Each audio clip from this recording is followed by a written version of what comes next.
Now let's study a bond transaction. We are told that this gentleman, Richard, bought himself 4 bonds with a face value of $1,000 each and a simple interest rate of 5.8% per year. The maturity date is 10 years after issued.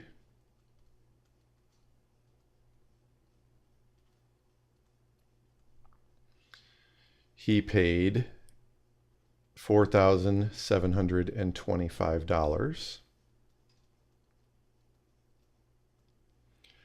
And that happened 3 years after the bonds were issued,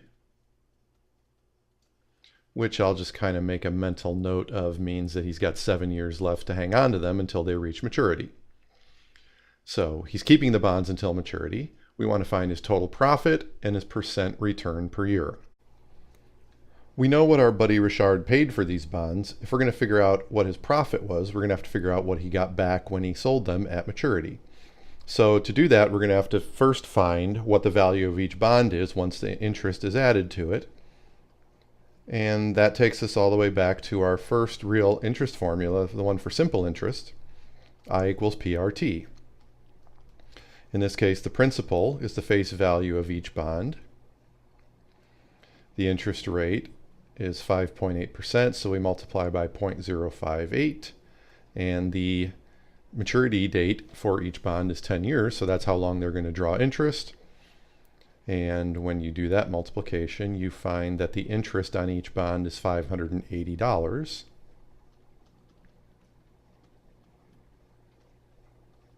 which tells us that the final value of each of these bonds is $1,580, and he is selling 4 of them, so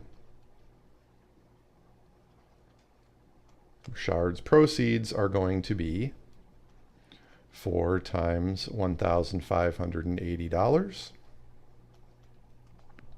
which of course is $6,320.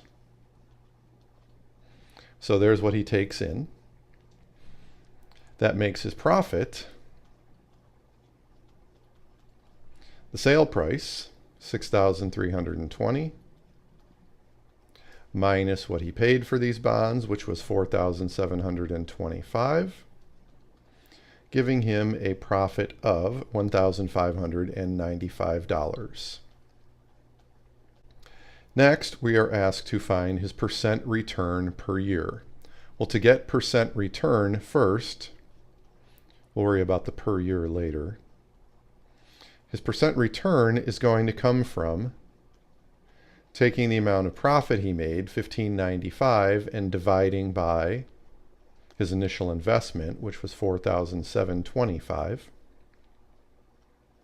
And that is about 33.8%. It comes out to 0.338 and some change, so we round that to 0.338 and get 33.8%. If we want to turn that into percent return per year,